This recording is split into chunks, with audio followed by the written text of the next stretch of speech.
social media? Yes, I can. And I'm going to start the webinar now. So let's like 1 minute for people to get in and then, Social media? 30 seconds. Yes, I can. And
Okay, everyone.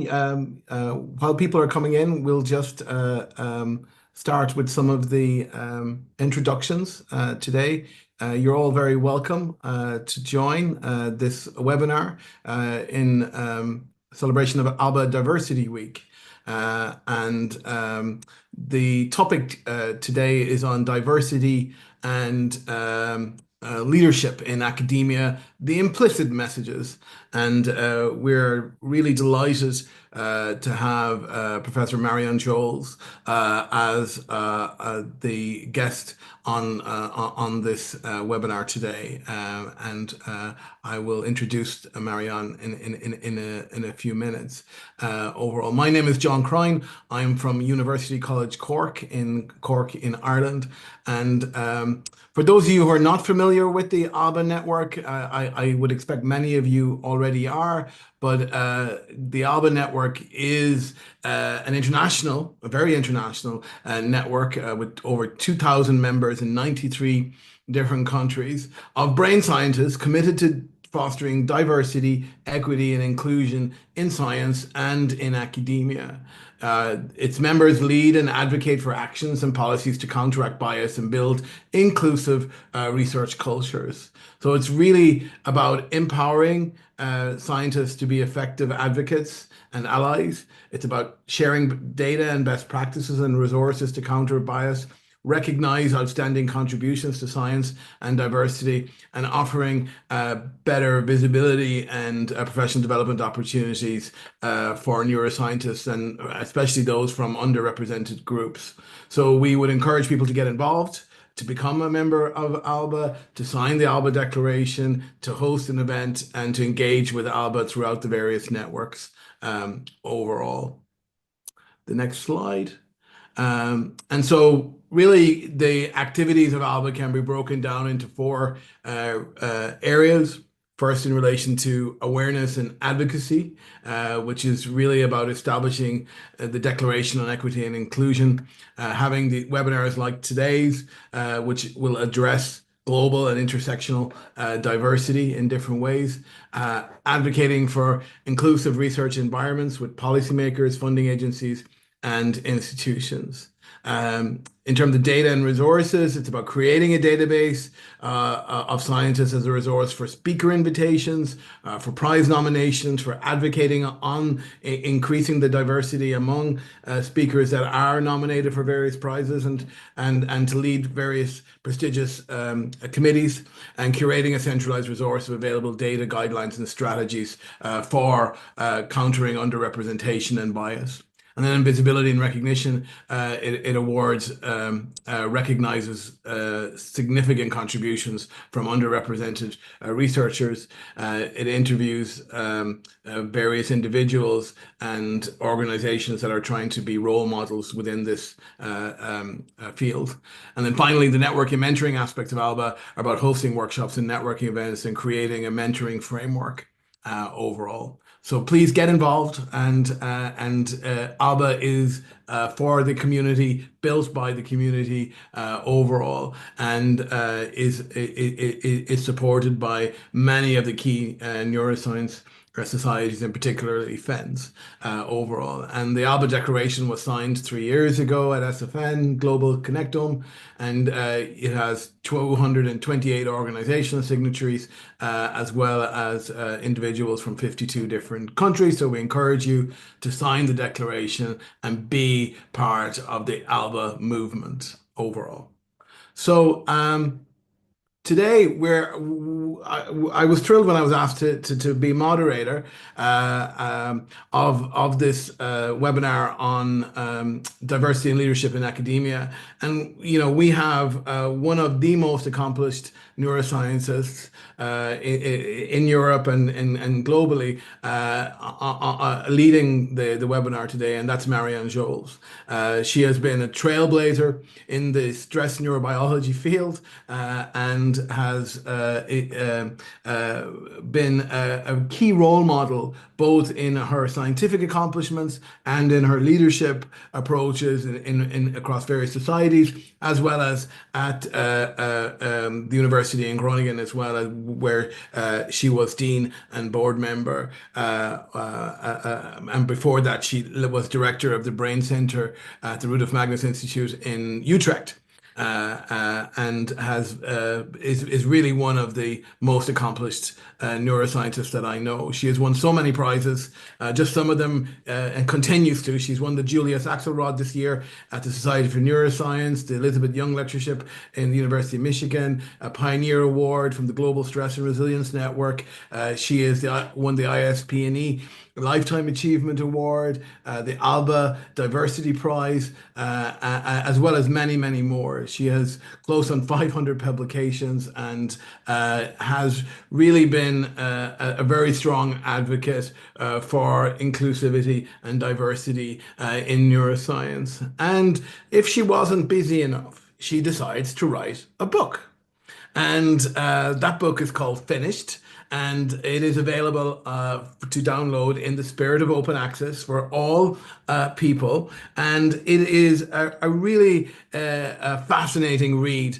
And it's a book about a scientist called Ken Bird, who is working in a non-named prestigious university on the West Coast in the US.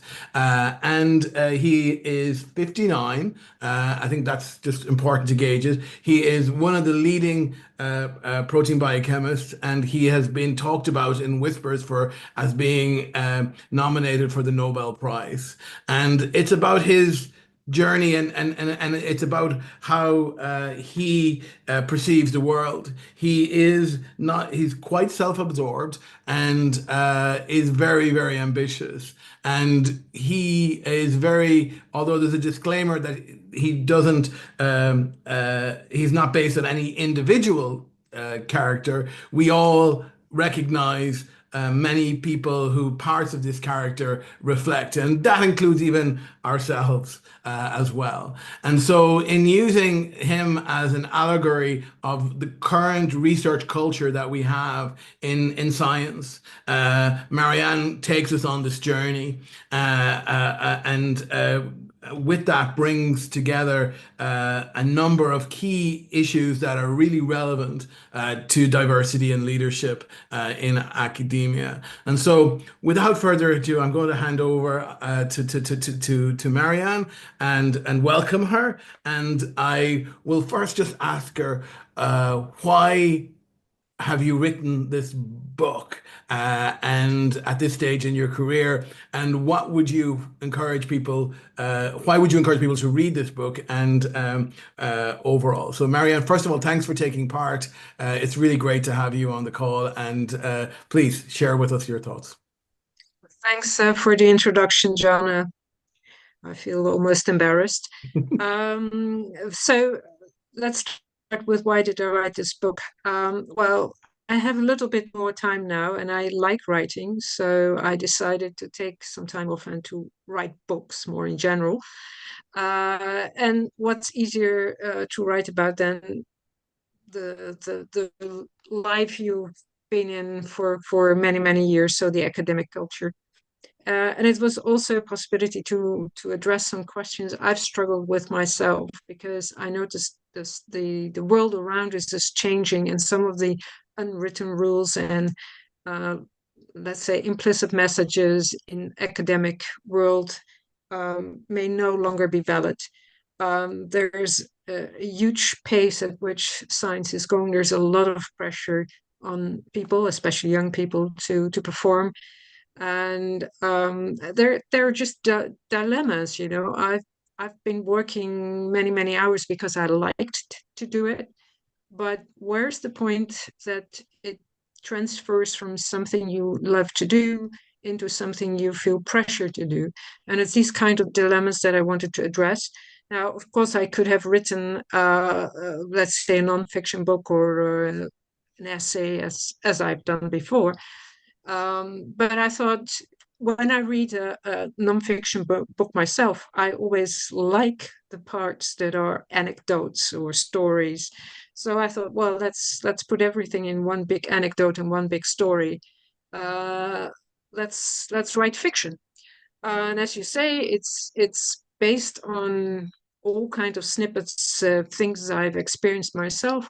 But it's not a true story in that sense that Ken Bird really exists.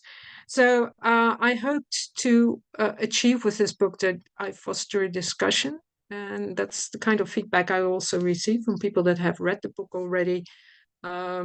I always say where the book ends, the discussion should start. It's not a cookbook. It's not giving you advice. These are the 10 things you should do, and these are the 10 things you should avoid doing. But I hope it really helps people to start think about their own behavior or the behavior of people around them, and to start a discussion. So maybe to give a flavor of the tone of the book, we can have a look at 3 short Absolutely. I think quotes. Yeah. that would be really good. Yeah, so if we can have the next slide. Yeah. So one situation in the book is when the main character, Ken Bird, is having lunch with someone from Karolinska, because this person is on the Nobel Prize committee. And as you said, he really wants to have that Nobel Prize. So what better idea than to have lunch with one of the people that decides about it? And then so he wants to do something for this person. And there is a vacant position for a chair of the program committee. And there is a woman that's already been put up as a candidate. And Ken Bird asks his pal from Karolinska, why, would you be interested in being on that committee? And Ken Bird and the other says, well, there is already a candidate. And Ken Bird says, well, she's a very good scientist, I'll grant you. Ken formulated carefully, but not outstanding, in my opinion. Wouldn't it be much better if someone like yourself were to chair the program committee with your knowledge of the field? If you're interested, I can certainly put in a good word for you. And this is, something I've experienced myself, and maybe some of the people online as well. These are the slight kind of eroding remarks. He sort of insinuates that the female candidate, well, she's good, but she's not outstanding. She's not a truly excellent scientist. And the other part, nothing proves that. Yeah, and the other part of it is the use of these types of roles as kind of horse bartering, or as ways to get ahead, and this kind of jockeying, which is can be very also within the patriarchy view of things of doing it. I think it really emphasizes that. Exactly. So if we move on to the next quote. So there is a sort of a faculty meeting with the professors at this not named university, and someone from the university administration talks about the advantages of diversity. They say, we haven't met our numbers yet, our quotas yet, despite everything we try. And she says that it's very good to have a diverse community. And Ken wondered why nobody asked for any proof of the statement that monocultures were less productive, which was debatable, to say the least. in his experience, less diverse communities could achieve a lot too, if not more, because it was so much easier to reach an agreement when most people had the same background and thought alike.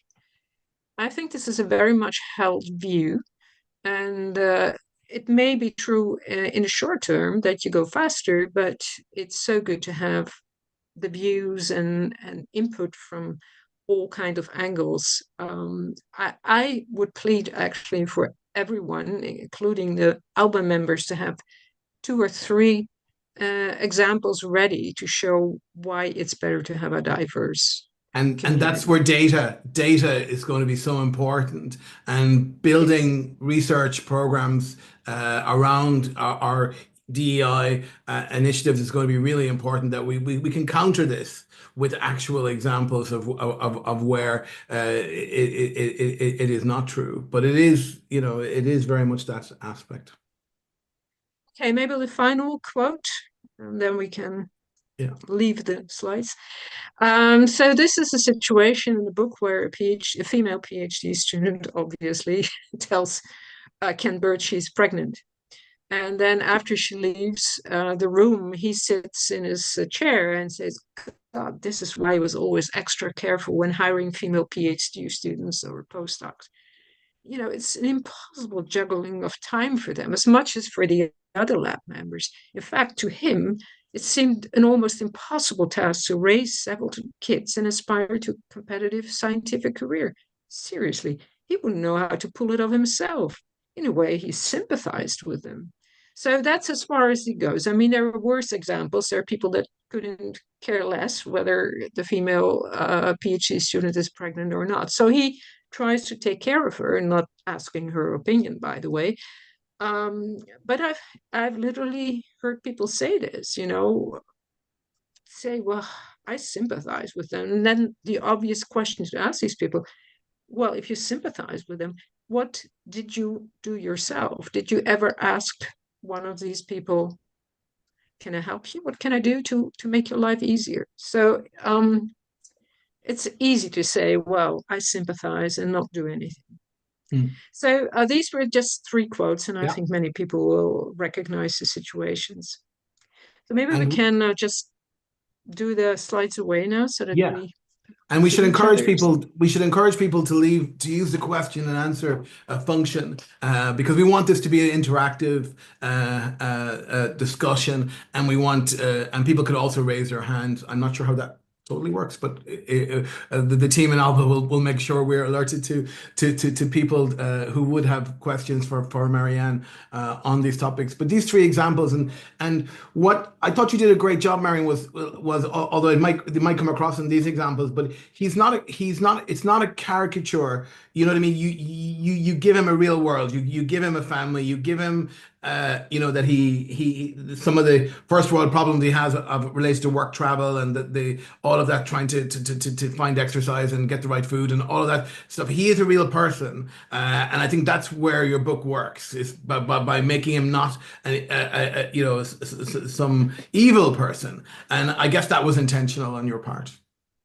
Yeah, I found it the most difficult part, because it's very easy to sketch, you know, a monster, someone who's totally unaware of his environment and doesn't help anyone.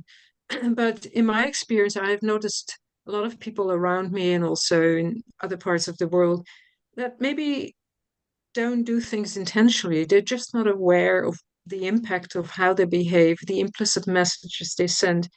And Ken Bird is one example of them. Of course, I could have sketched other people, but I think the key to changing the system is, one key is listening to each other and trying to understand the motives of the others.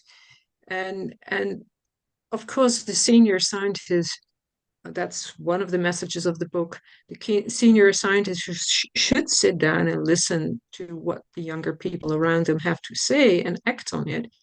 But maybe it's the other way around is true as well. So that's why I try to also explain where Ken Bird comes from and why he's under pressure as well, and why he keeps behaving the way he's doing. The system has worked for him, so there's no reason for him to change. Yeah. Yeah. There's a question in the chat, which I was also going to raise from Arsene. Um, when I first heard that Marian Joëls had written a book called Finished, I in my head thought finished was going to be that, have we finished, in relation to gender discrimination? Are we there, And then when you read the book, you realize finished is a very different, has a very different meaning. So maybe you might want to comment, Marianne, about why you've called the book Finished. Yeah, well, it's a quote of one of the parts of the book where the dean tells Ken Bird, you don't get it, you're finished, your career's finished, it's over. It's over. Um, yeah, um, we're definitely not finished with all the gender and diversity and inclusion subjects. Um, Only the other night I was in a meeting where I was so aware that, this was an old boys network, keeping the doors closed, and this happens everywhere. So there, if anything is difficult to change, it's academic culture, and it doesn't change by itself. We have to actively keep the discussion up and keep trying. Yeah. But on the positive side, and I try and remain optimistic in these things, but trying to is, at least in academia, we're now talking about it, and in other parts of other industries, it's still not even addressed, and that's why ALBA and various other initiatives are really important to do that. A question I have also for you, Marianne, is that it's more than just the gender discrimination; it's the power dynamics that you call out so well in the book. And so Ken Bird could be a woman, and we know that, you know what I mean. So it's not just the patriarchy aspects. And so if Ken Bird was a woman, would it be a different story in your world, or what would be your take on that? Well, that's a very interesting question.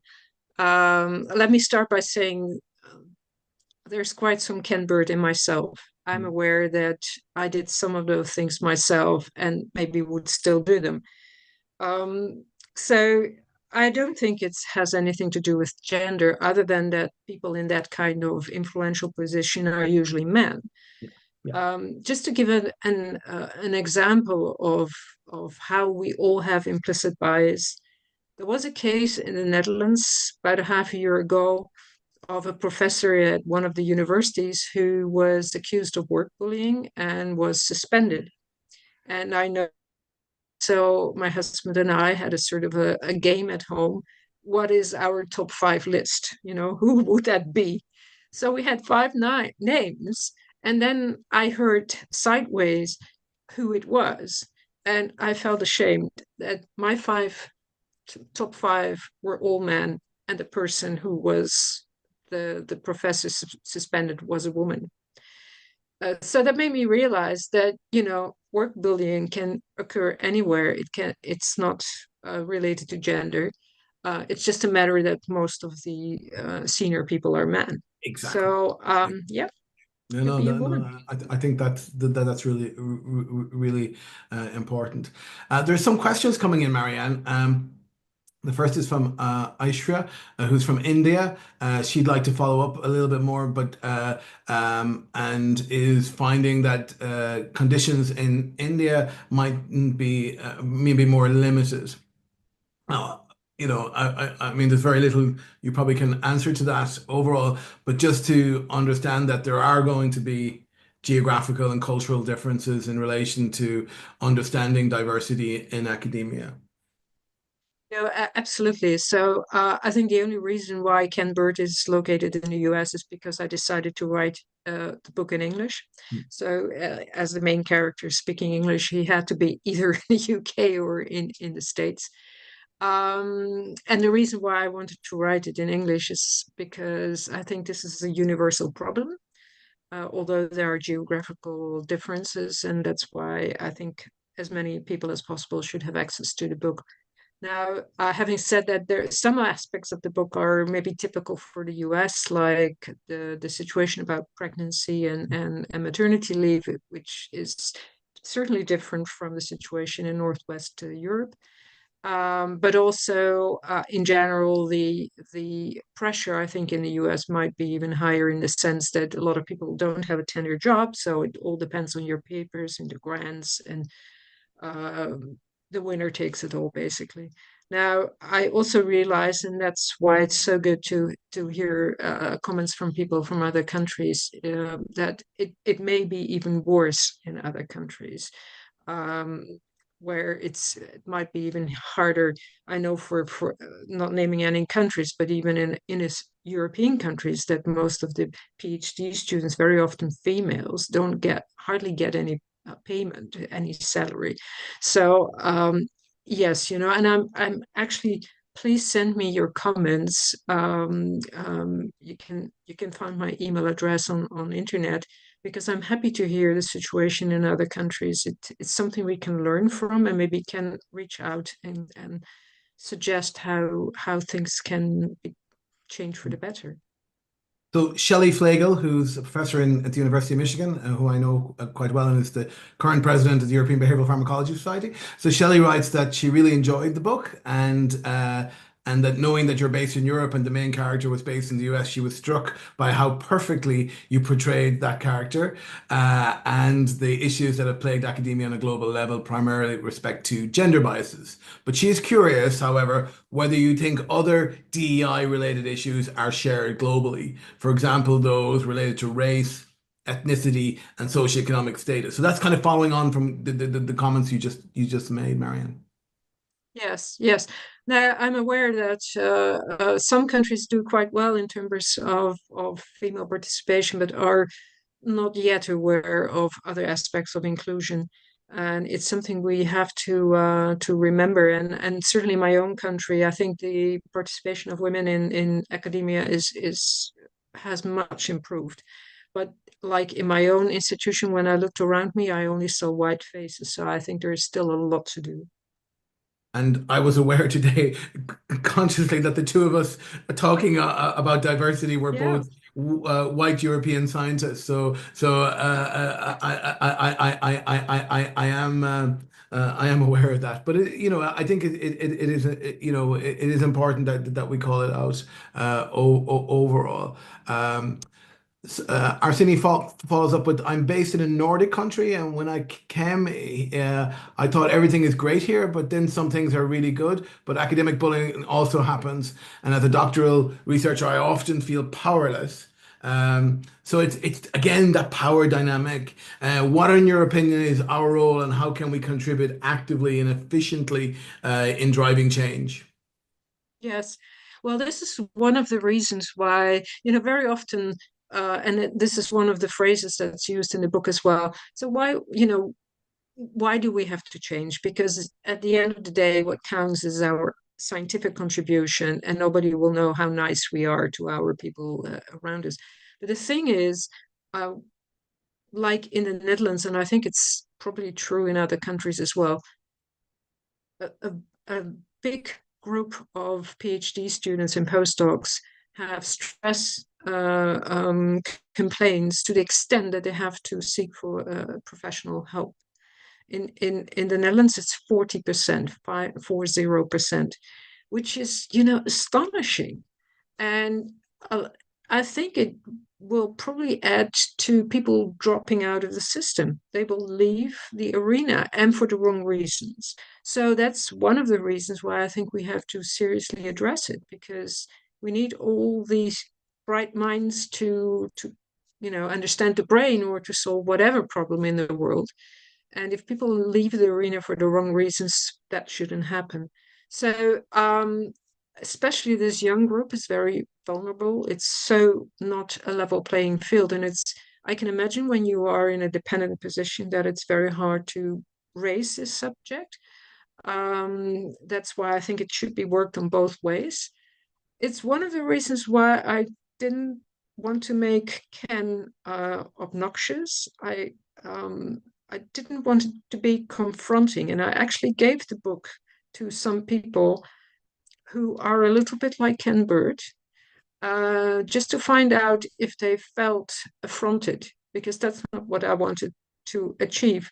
And one way this book might be able to contribute is to discuss it as a team, to discuss it as a department or a research group. And from many sides say, you know, this is what I noticed, this, and that helps to start a discussion. But I realize it's very hard for young people, certainly alone, to change the system. Maybe as a group, organized, they I think may raise that kind of thing. that's a really good practical suggestion, Marianne, out of today's webinar. Even that you know, why don't individuals, especially PhD students or early career scientists, you know, bring it back to their PI and say, as a group, we should read this and discuss it and see, you know, what are the aspects that people, you know, can reflect on in different ways. And I realize it's very difficult because, yeah, especially the Ken Birds of this world will immediately say, well, I don't have time for that kind of thing. You know, that's a typical response. But yeah, you know, maybe at the level of the graduate school people belong to, they can raise these kind of things. Yeah. And just say Alba told you, because you can blame the Alba network because in relation to it. So we have another question, which is kind of the flip side, which is from the almost from the PI perspective. So this is from an anonymous attendee, but they asked the question that the problem right now is that expectations between professors, lab directors, and trainees can be very, very different. And they feel that there's a trend for trainees to be less committed to finalize their work and to put time to complete projects, to work even the minimum working hours. And therefore, they feel, could your book be dangerous in that sense?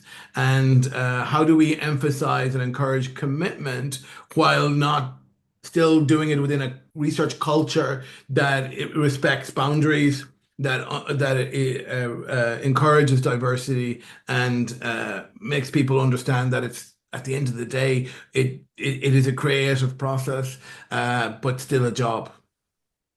Yeah. Well, it's a good question. I don't have that experience myself with my junior people who were all very committed. It's actually one of the traits I usually probed when having the job interview with them. Much more than anything else to find out if they could handle frustration, because inevitably that happens, and how committed they are, not to the sense that they drop but dead because they have to finish their job. So that's one aspect.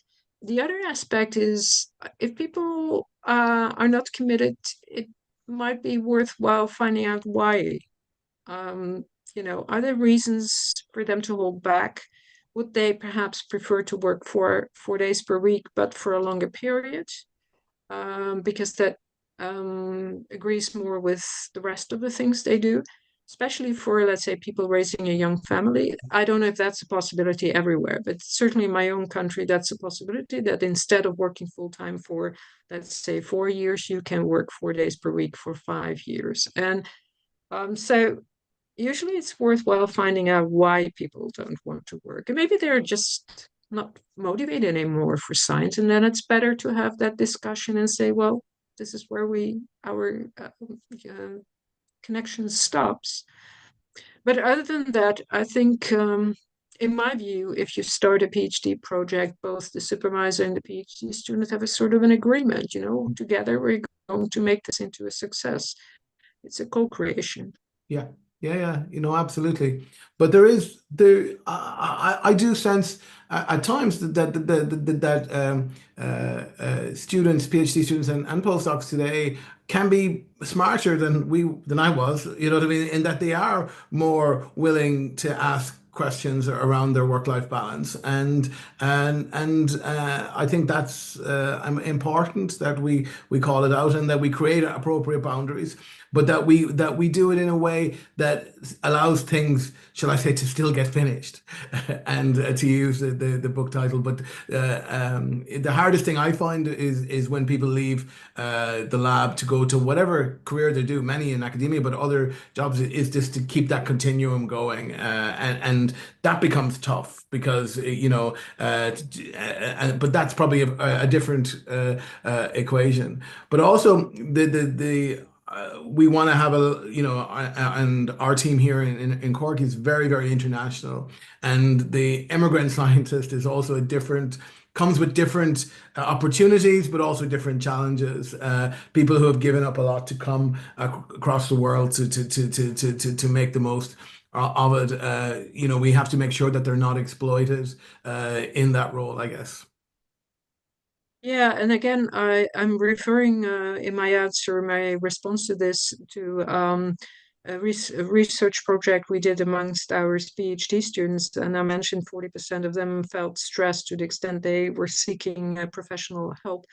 But also the group that was hit hardest were the people coming from abroad. Yeah.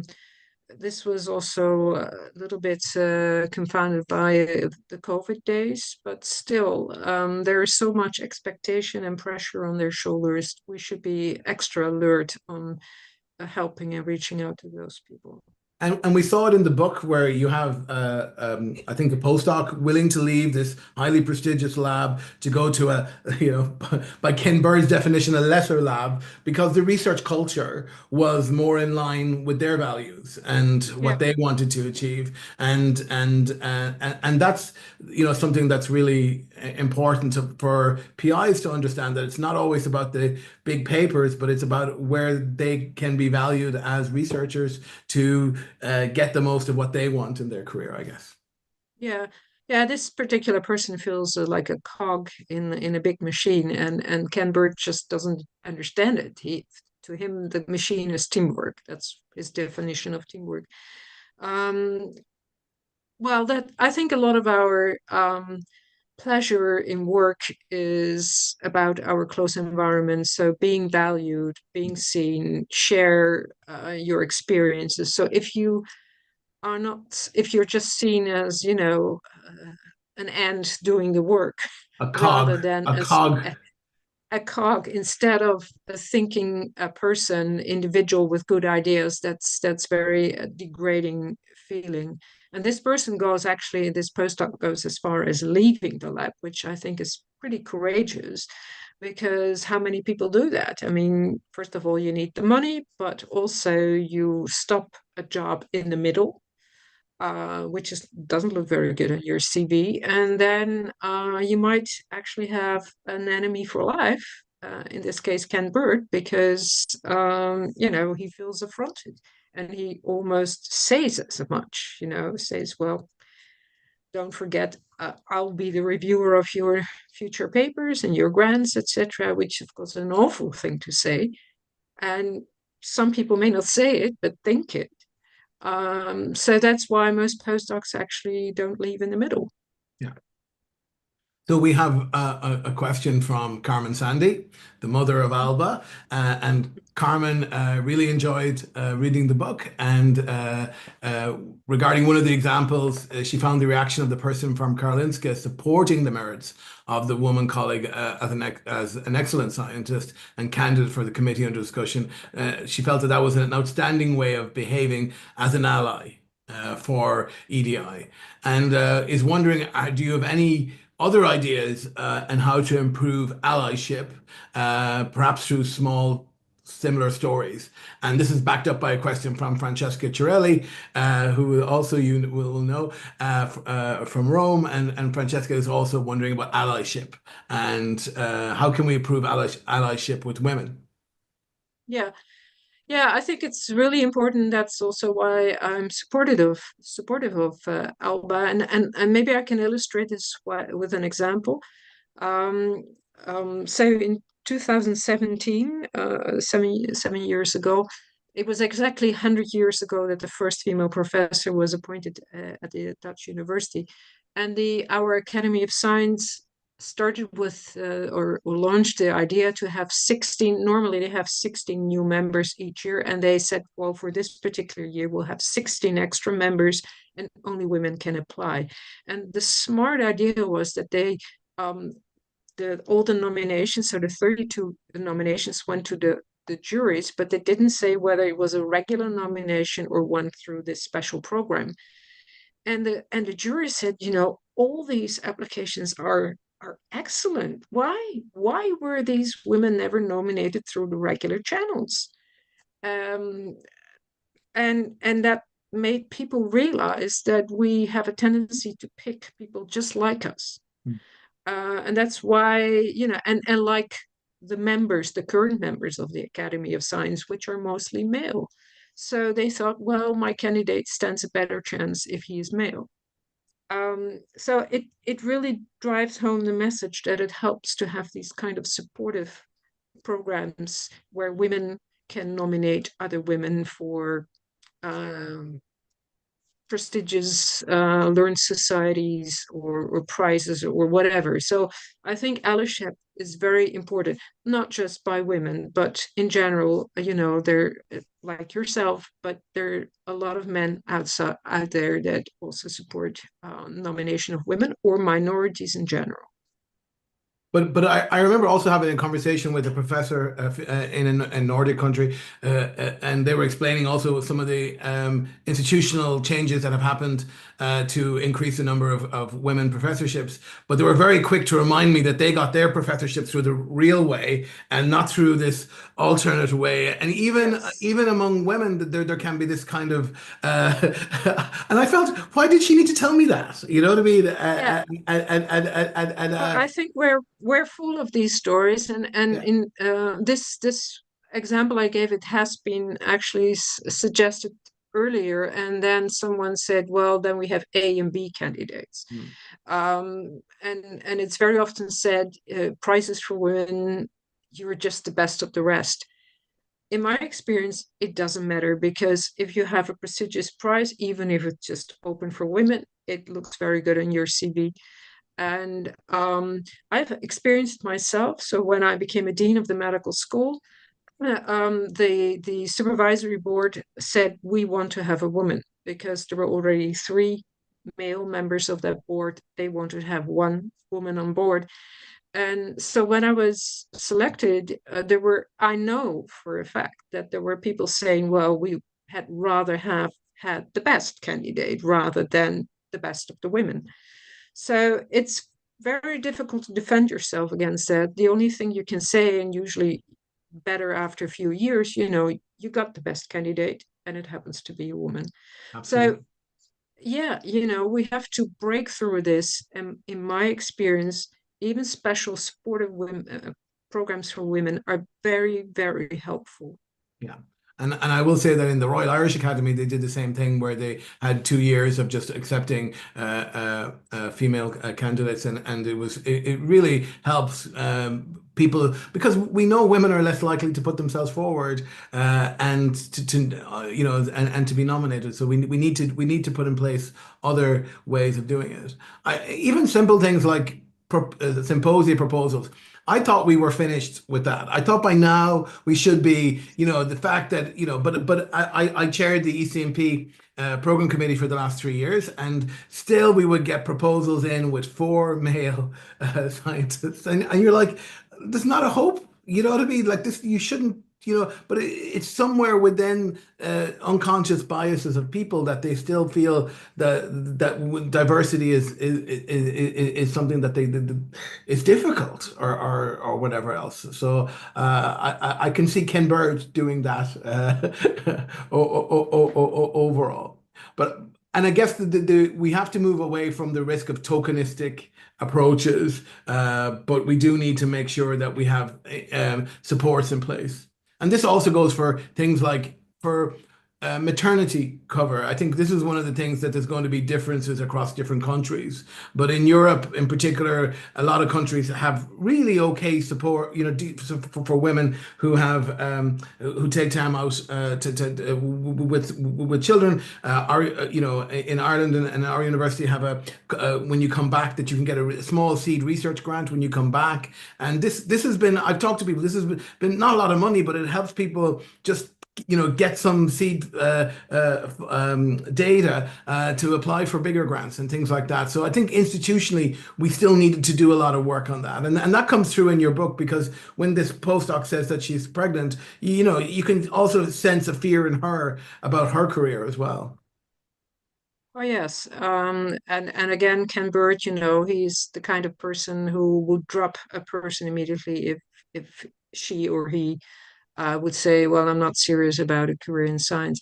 Um, what I noticed, and I'm not sure Shelley is still online, but this is something I heard when I was in Ann Arbor. I think there's also among women a sort of a social pressure to be back after delivery as soon as you can. Whereas if it's accepted that you, or the Yeah. norm that you stay home a little longer, you might actually enjoy it. And maybe not just the mother, but the father as well. Exactly. Yeah.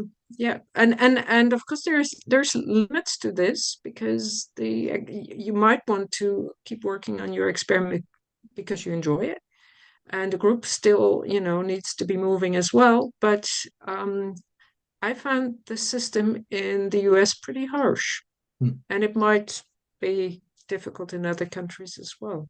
Yeah, I mean, I think we do need to put supports that encourage and also people with caring responsible for whatever, you know, and also for people to take a break away and have these supports in it. I think the research culture has to be reflect the complexities of living in a modern lifestyle overall. So, Arsenic, comments about this famous study in Vienna Philharmonic where they did interviews behind a curtain and they couldn't see the gender of who was playing, and that allowed for diversity to be enhanced overall, which is really good. And I was wondering, do you know of any ideas that of something similar that could be incorporated into academia outside specialty grants, because they feel, you know, that needs to be taken into account regardless of how people look.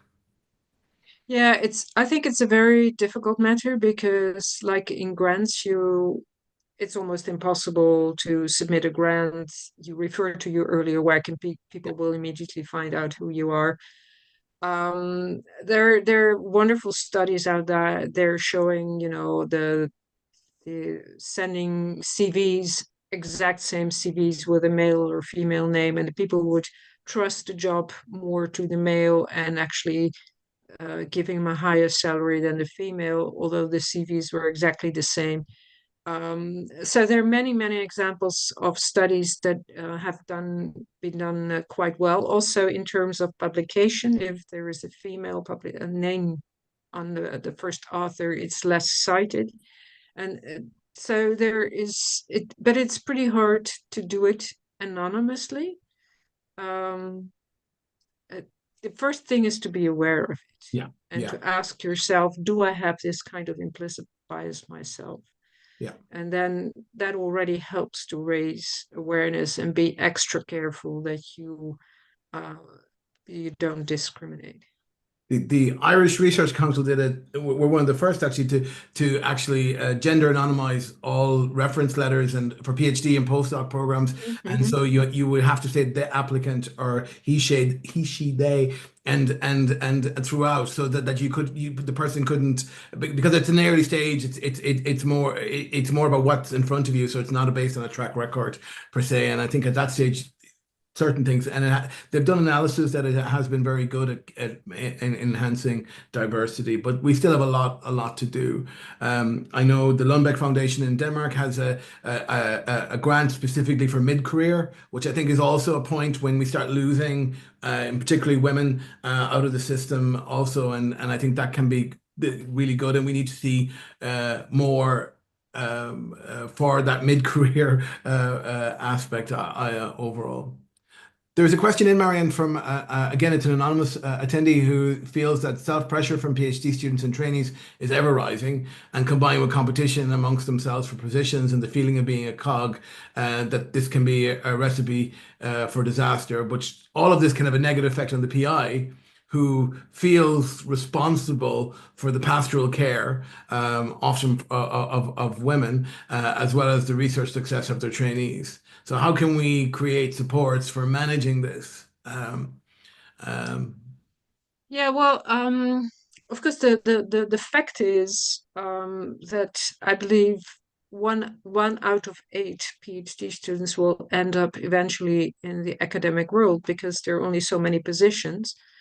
So I think as a more senior person, it's part of your task to help people find their talent, even if it's outside of academic world, and to see where they can flourish. And yeah, the difficulty might start for people that aspire to an academic career and fall short or don't make it in the competition, but that's inevitable. But I think it's your task as the supervisor of a PhD student to sit down, let's say a year before finishing and trying to find the optimal next step together. And and maybe refer people to talk to other people that have yeah. also have had a non-academic career.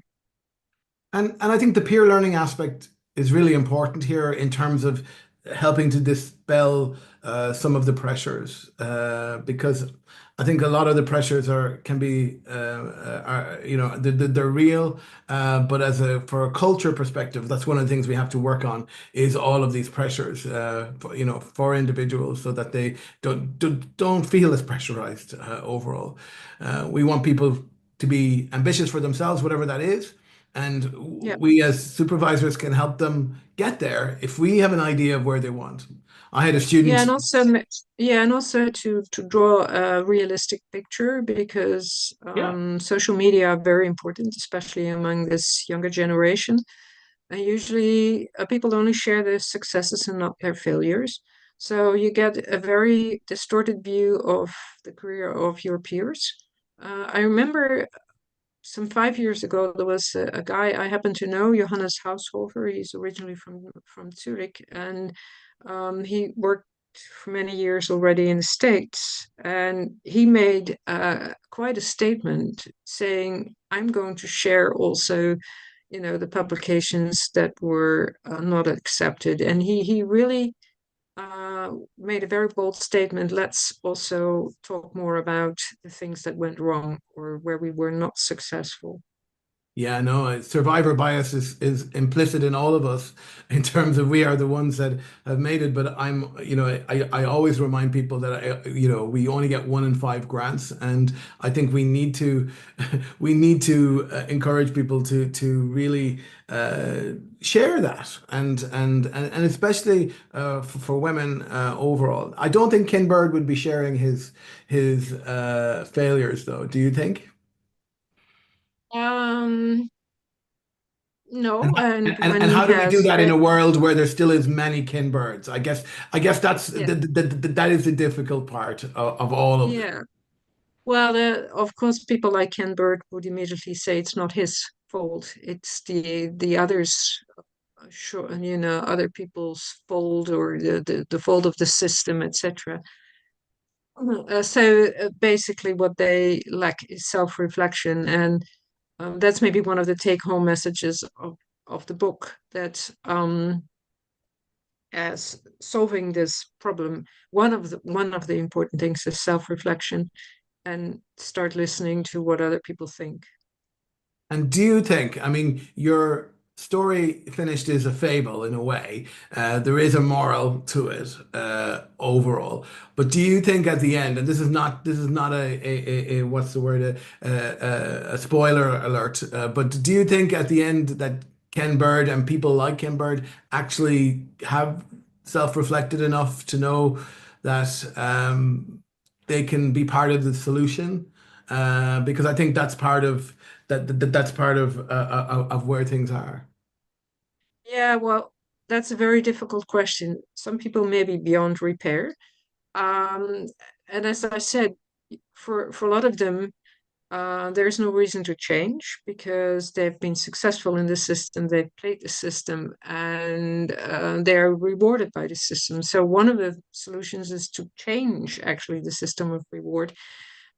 If people don't reward or acknowledge in any way that you spend time on mentoring people, teaching, other than just tick the box, doing things for the greater good. I know of institutes in the Netherlands, and I'm sure they're out there in other countries as well, where the leaders say, don't go in the board of that society, or don't organize that next meeting because it's taking away precious time of your research. And I think that is so wrong. Yeah. Because the academic world is basically about helping the next generation, helping each other, collectively coming to solutions.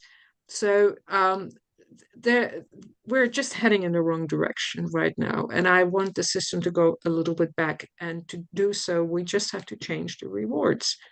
Like sharing your data, if that's seen as an accomplishment, then people will put it on their CV.